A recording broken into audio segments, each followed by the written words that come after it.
ang kultura ng Pilipinas? Una sa lahat, alam niyo ba na ang mga Pilipino ang nag-invento ng karaoke? Alam niyo rin po ba na isang Pilipina din na nakaimbento ng banana ketchup? Huwag niyo rin kalimutan na ang Pilipinas ay isang natatanging bansa na nagdidiriwang ng pinakamahabang Pasko sa buong mundo. Dahil ang Pasko sa Pilipinas ay nagsisimula mula sa buwan ng Setyembre hanggang sa buwan ng Disyembre. Aba, talagang ang kakaiba ang ating bansa. Totoo ka dyan. Ngayon, sasaksihan natin patungkol sa kultura ng Pilipinas. Ang Pilipinas ay isang bansa na binubuo ng 7,641 na mga isla. At gaya ng ibang mga bansa, ang Pilipinas ay isa sa mga bansang may mayamang kultura at tradisyon. Ang kultura ng Pilipinas o kalinangan ng Pilipinas ay may halong impluensya sa mga bansang sumakop sa ating mga katutubong Pilipino noon. Kaya kadalasan sa mga kultura natin ay may katulad sa mga bansang nanakop sa atin noon. Tumayong buong tapang harapin ang buhay, akapin ang tagumpay. Tulungan ang kapwa at bigyang halaga, huwag hatakin ng pababa. Isipin huwag sana ang sarili lang, pakisama't bayanihan. Subukan nating isulong at ligaw. Una ay ang pagmamano. Ang pagmamano, tinatawag na timano po o bless sa Ingles, ay ginagawa ng mga kabataan upang magbigay galang o respeto sa mga mas nakakatanda. Ito ay naituro sa atin ng ating mga nanay, tatay, lolo at lola. Pangalawa ay pagbati sa ating mga kababayan.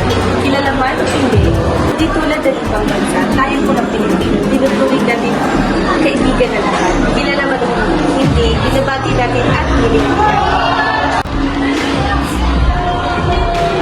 Nililiganan po sa iyo.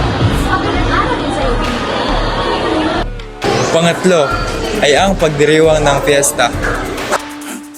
Ang fiesta sa Pilipinas ay isang gawain ng paghahandaan. Maaaring maging relihiyoso, pangkultura o pareho. Ang mga pagdiriwang na ito ay minamarkahan ng mga parada, musika at bigay. Pang-apat, pagiging religious. Sa Pilipinas, karamihan sa naninirahan dito ay mga Kristiyano, nanggaling sa relihiyong Kristyanismo. Na-impluwensya ng Kristyanismo ang kulturang Pilipino sa halos lahat ng mga tapyas, mula sa visual arts, arkitektura, sayaw at musika. Sa kasalukuyan, ang Pilipinas ay isa sa dalawang nakararaming Roman Katolikong nasyon sa Asia Pasipiko, East Timor ang isa pa. Mula sa senso noong 2014, binubuo ng halos 90% ng populasyon ng Kristyanismo at laganap ito sa buong bansa. Muslim ay karamihang nakikita sa Mindanao na kung saan ito rin ay isang relihiyon na naimpluwensya ng ibang bansa. Dahilan sa naganap noon ang pagsama. Pang-anim ay tinatawag na malapit na ugnayan ng pamilya. Kilala ang mga Pilipino sa kanilang malapit na ugnayan ng pamilya. Kadalasan sa pamilyang Pilipino ay nakatira ng sama-sama at kung hindi ay sa isang barangay, upang mas maging malapit pa sila sa isa't isa kahit na sila ay may mga pamilya na.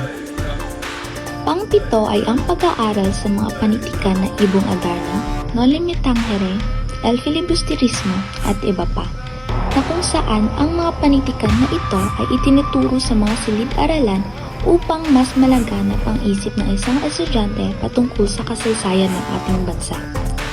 Ang mga panitikan na ito ay pinagbibigyan talaga ng pansin at iniingatan sa bansa dahil sa ito naman lang ang sariling armas natin kung tayo ay tatanungin patungkol sa ating kasaysayan. Pangwalo ay ang bayanihan, na kung saan ang mga tao ay nagtutulungan para sa isang layunin. Kadalasan nakikita ang bayanihan sa mga sasakyan na sisiraan ng gulong, na kung saan ang mga taong nasa paligid nito ay agad natutulong, o kaya sa paglilipat ng mga bahay. Ito'y nagpapakita ng kalagahan ng pagkakaisa at pagtutulungan sa komunidad. Pang-siyam ay ang pagsasayaw. Isa ito sa mga kultura ng bansang Pilipinas ay ang pagsasayaw. Sa kahit anong mga okasyon, ito ay palaging ginagawa upang pang-alis sa mga manonood.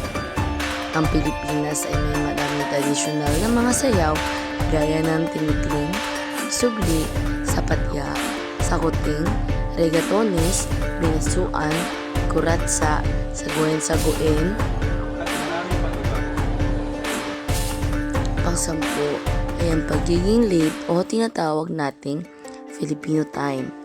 Kadalasan sa mga Pilipino ay nahuhuli sa klase, okasyon, pagpupulong-pulong, pagtitipon at iba pa. Dahil sa gawain ito ay madalas sa mga taong nasa ibang bansa ay tinatawag tayong may sariling oras. Dahil sa gawain ng mga nagkakaraming Pilipino na tinatawag na Filipino time. Mabilis ang pagsasabi ng po, opo at ang gawain natin kayo po. Gaya ng pagmamano, ito rin ang nagpapakita ng respeto. Hindi lamang sa mga nakakatanda sa atin, kundi pati na rin sa mga kababayan natin. Ang pagyuko ay isang kultura ng mga Pilipino na kung saan ito ay nagbugustuhan ng mga lumatayo dito sa ating bansa o ang mga tinatawag ng turista. Ang gawain ito ay hindi lamang kung may ipakita na tayo ay marespeto, kundi ito na rin ang sumasalamin sa ating bansa at sa mga naninirahan nito. 12 ay ang pasalubong. Kultura nating mga Pilipino ang pagdadala ng pasalubong sa ating mga mahal sa buhay kapag tayo ay pupunta sa ibang lugar. Para sa ating mga Pilipino, ang pasalubong ay isang pagsisimbolo ng pag-ibig sa taong bibigyan. Kakaiba talaga ang kulturang Pilipino. Pero ang sariling kultura ng Pilipinas ay unti-unti nang nawawala at napapabayaan. Dapat natin itong pahalagahan para sa mga sumusunod na henerasyon.